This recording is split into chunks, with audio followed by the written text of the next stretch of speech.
When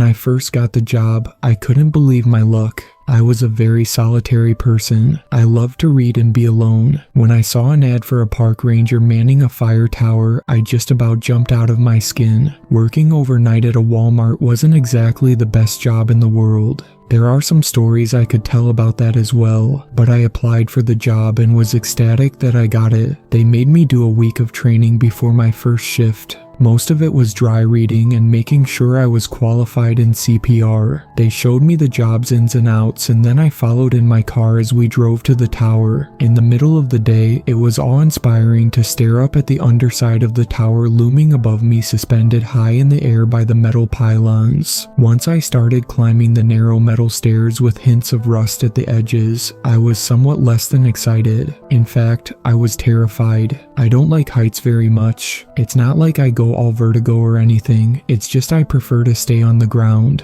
Once we reached the top and pushed open the trapdoor to get onto the deck that surrounded the tower, I was doing a little better. I opened the door that led into the tower's interior. Looking around the room made me forget all about the terrible climb. It was like a small apartment. There was a small refrigerator, sink, counter, cupboards, and a small table. In the center of the room was a table with a map permanently attached to it. Of course, there were windows all around. There was a 360-degree view, as you would expect for a fire tower in the middle of a state park. The view was absolutely amazing. I could see the peaks and valleys for miles in every direction. It was a photographer's dream. The other ranger explained what was expected of me. We worked 24-hour shifts, so there would be times I would have to sleep, but I had to set an alarm and get up to scan for problems at least once per hour during the night. During daytime hours, I had to scan every 30 minutes. There was a radio to report any trouble and a phone in case I needed to call the fire department.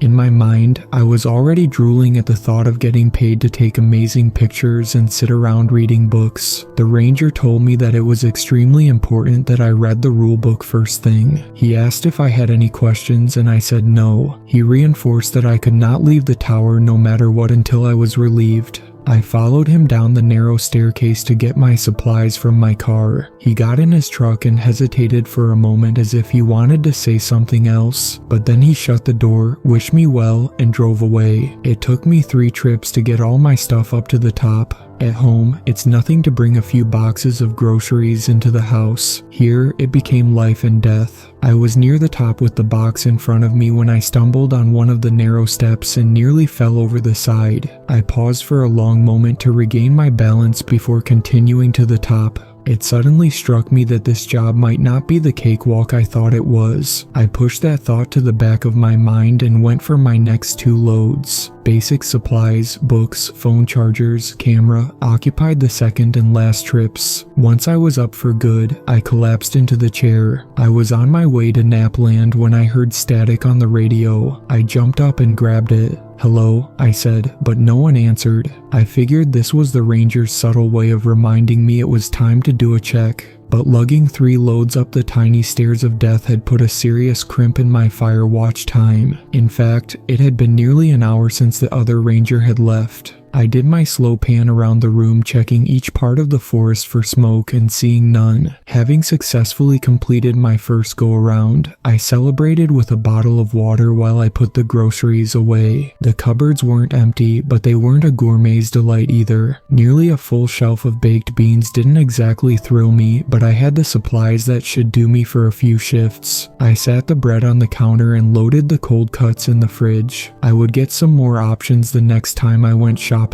By the time I finished putting things away, it was time for another check. The sun was starting to set, so I grabbed my camera and took some amazing pictures. I couldn't wait to upload them to my computer at home. As I looked around the room, my eyes landed on the manual. I realized I hadn't read it yet. I sighed and took it over to the chair. I was sure it would have me out cold in no time. As I opened the book, a piece of notebook paper fell out. I picked it up and read the real rules. Never, under any circumstances, leave the fire tower until you are relieved.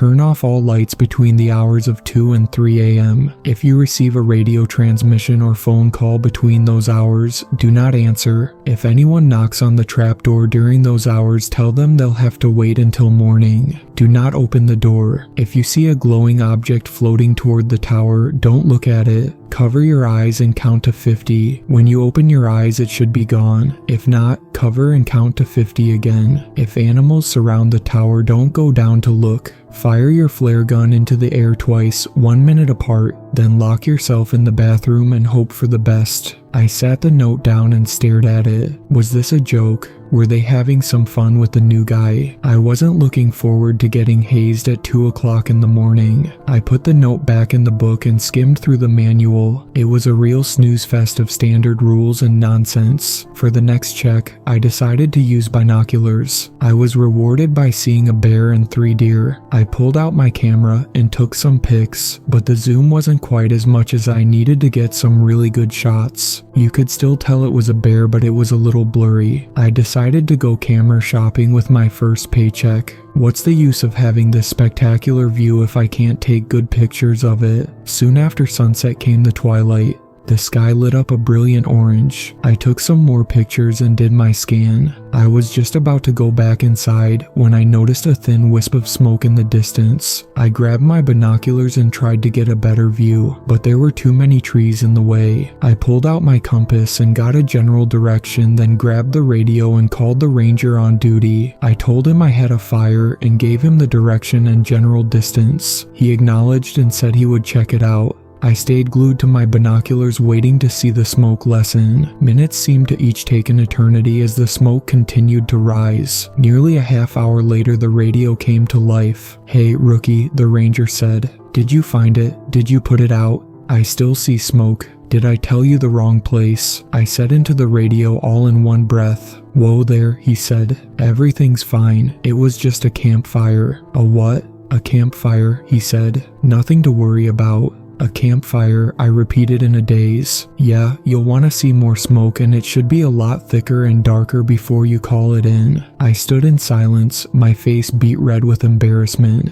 "Cheer up," the ranger said into the silence. "At least you didn't call the fire department." I looked over at the phone knowing I was mere minutes from doing that very thing. "Yeah, thanks," I said. "Sorry about that." "Don't worry, kid," he said. "At least you erred on the side of caution instead of letting the forest burn down." I put my face in my palm and shook my head. So much for a good first impression. Twilight had faded, leaving a few last vestiges of light as the clouds transformed from dirty gray to black. I began to realize just how alone I was out here when the canopy of the night fully fell. Doing my checks from inside was nearly impossible. I had lights on and every window I looked out of became a mirror of me looking back in at myself. Alone in a wooden box suspended 100 feet above the ground made it that much creepier. I stepped out onto the deck in the cool evening air. The total darkness was oppressive. I couldn't see anything. How was I supposed to see smoke? I did a slow walk around the deck looking out blindly at the trees. As my eyes adjusted, I was able to make out some shapes of the mountains and even the soft glow in the distance of the nearest town. That was small comfort to know that things still existed out in the world, and I hadn't been plunged into this cover of darkness. I finished my check and stepped back inside. After being out in the darkness, it was way too bright.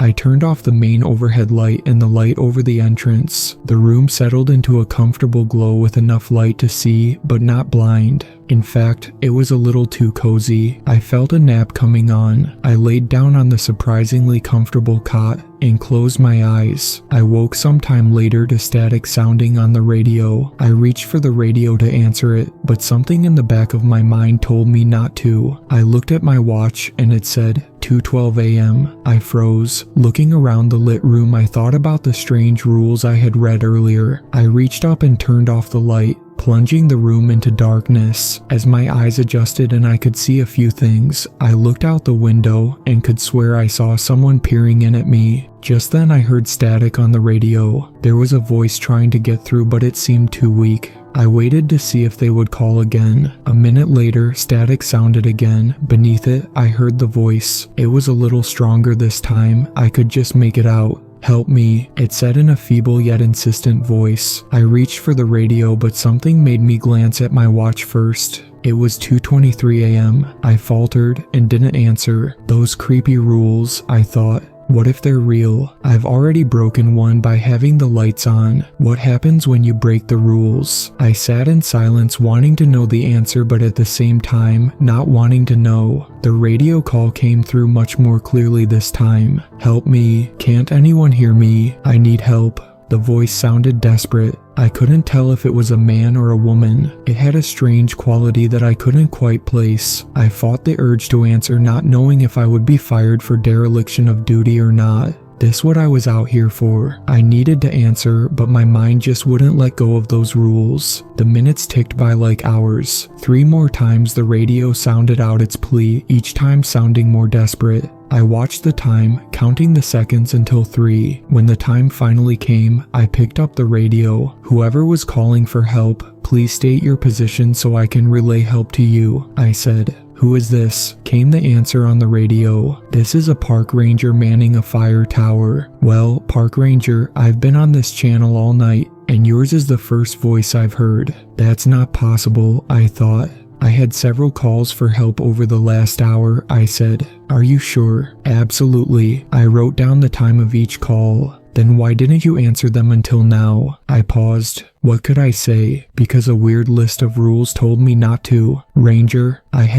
I said hesitantly, "extenuating circumstances." "Extenuating circumstances," the voice repeated as though tasting them. "And what circumstances would those be?" Whoever this was, they weren't going to let it go. "I'm not at liberty to say." "You mean like falling asleep and breaking the rules?" the voice said, sounding deeper, raspier, and more menacing. I froze. I hadn't turned the lights on yet, leaving the room in eerie darkness that left me feeling very exposed. I slowly panned around, looking out the windows and remembering the earlier feeling of being watched. "You can look all you want, but you won't see me," the voice said. "It's after 3, I said, hoping the terror I felt wasn't evident in my voice. "You have no power over me," the voice chuckled. It wasn't a pleasant sound. "Normally, you would be correct. However, you broke the rules." "What if I didn't know about the rules?" I said, grasping at straws. "Nice try, but you knew that you should be safe after 3. "Damn it," I thought.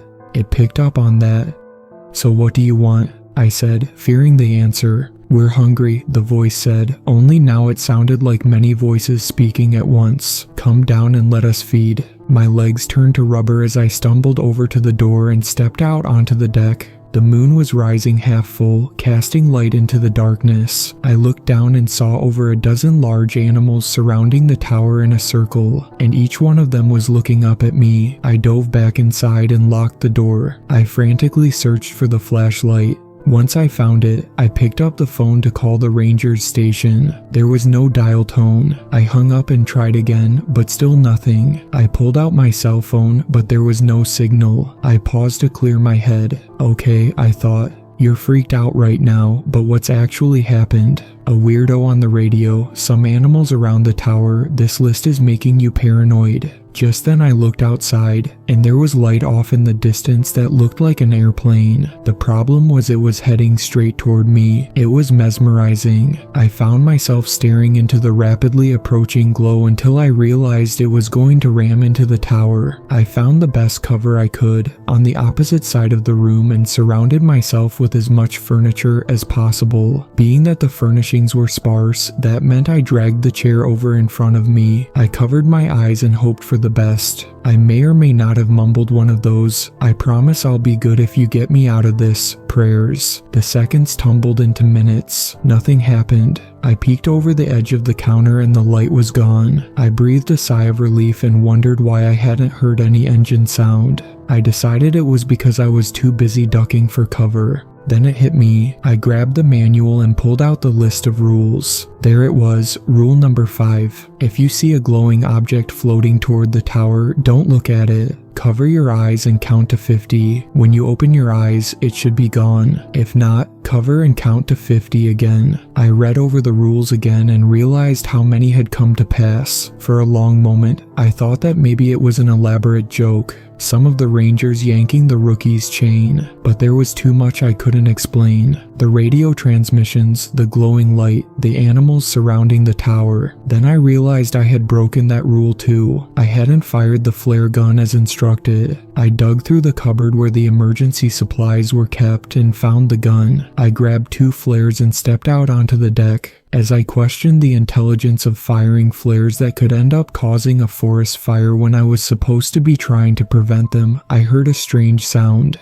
I held my breath and cocked my ear for a better listen. It wasn't just one sound, it was many. I glanced over the side of the rail toward the ground and saw the animals all growling and pawing at the ground, working themselves in a frenzy. I backed away and loaded the first flare, then pointed up and fired. It rose majestically, glowing blood red until gravity slowed its ascent and pulled it back to Earth. I watched closely to make sure not only that it went out, but where it landed, just in case. I waited a minute and fired the second flare, watching where it landed as well. I stepped back inside and hid in the bathroom as instructed. I knew in my heart that I was safe from the animals as long as I didn't go down the steps. The radio sounded off, scaring me nearly half to death. "Fire tower number 5, the voice said. "Have seen your flares. I'm on my way. Are you physically injured?" "No, not at the moment," I said. "I'll explain when you get here." "Roger that, en route." I tried to calm my nerves by thinking about what job I would apply for next, and how unfortunate it was that this one didn't work out. I thought about what I was going to tell the ranger when he got here. I couldn't tell him the truth, but what else could I say? There were some animals at the bottom of the tower that scared me. I honestly considered calling him back and telling him not to come when I felt heavy footsteps on the bottom stairs of the fire tower. I must have been daydreaming and let time slip by. I stepped out of the bathroom and went to the trapdoor. "Are you here already?" I said into the radio as I reached down to unlatch the trapdoor. That was fast. "What are you talking about?" came the clear answer over the radio. "I'm not there yet." I paused as I felt the footsteps come closer to the top.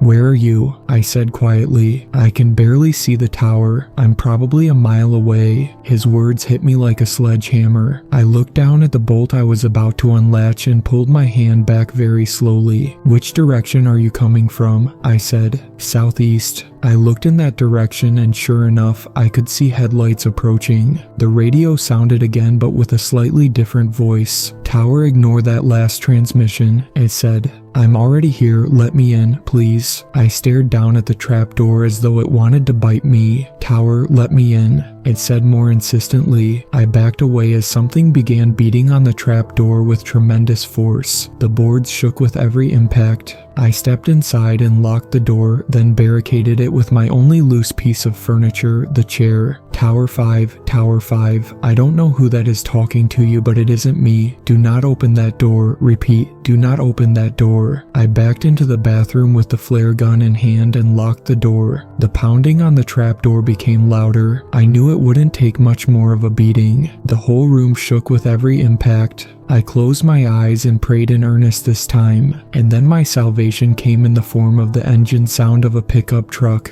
I knew the real ranger was here. I listened as it came closer and then stopped. There was an awful silence for a moment and then gunfire. Over and over, multiple shots in rapid succession. Then there was a lull followed by more shots. The pounding on the trapdoor had stopped as soon as the truck pulled up. "The coast is clear, Ranger, you can open the door now," came a voice over the radio. I put my hand on the knob, smiling to go out and greet my savior, and when I heard a weak transmission, "Don't, not me," it rasped. A heartbeat later, the screaming began. It was a gut-wrenching scream of terrible suffering. I could hear it beneath me. All I could do was drop to the floor and curl up in a ball as the screaming went on and on. I closed my eyes and tried not to imagine that poor Ranger being ripped to shreds by God knows what. Soon the screams lessened in volume and intensity as though they were moving away. I rocked back and forth, hugging my knees until unconsciousness mercifully took me. I woke to strange voices calling my name. I opened my eyes and I was surrounded by people in blue uniforms. I panicked and backed away from them as fast as I could until my back hit a wall. "Calm down," one of them said.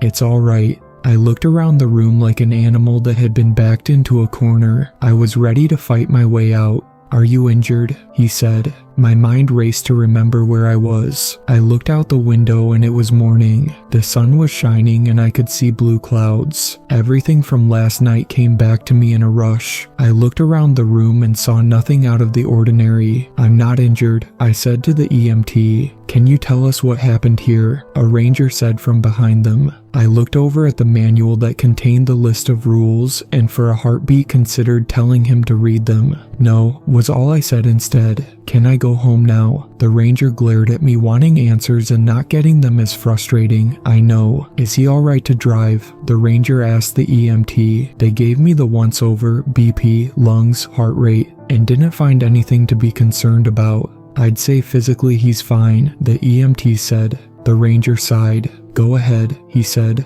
"but I'll want to talk to you tomorrow." I nodded and stood, gathered my things, and started toward the door. When I got to the open trap door, I hesitated, seeing it had been hacked open with an axe. I took a tentative first step, then another. Surviving a night as I had only to fall down several flights of stairs would be quite ironic. As I made my way down, white-knuckling the railing the whole way down, I saw people busy at the bottom. They were picking up shell casings with gloves and putting them into plastic bags. I could see spots of blood here and there, but no bodies, either human or animal. I saw the trail of blood as it disappeared into the woods. I stood on the bottom step for a long time, wondering if I was allowed to step onto the ground. I took the step and bolted for my car. I started it up and drove out of there as fast as I could. Just as I turned onto the gravel road, a deer walked out in front of me. I slammed on the brakes and slid to a stop mere inches from hitting it. It didn't move, just stood there staring at me. As I looked more closely, I could see blood on its nose and mouth. My heart skipped a beat when I saw a shred of a ranger's patch impaled on one of its antlers. Its eyes bored into mine as I slammed into reverse, then drive, swerved around the deer, and broke every speed limit getting home.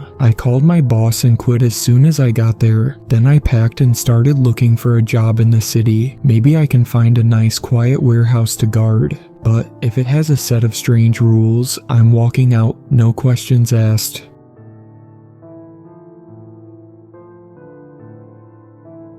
Thank you to my super fans, Sweet Black Swan, Tacy, and Brooklyn. I really appreciate you supporting my channel, and I look forward to making more content for everyone.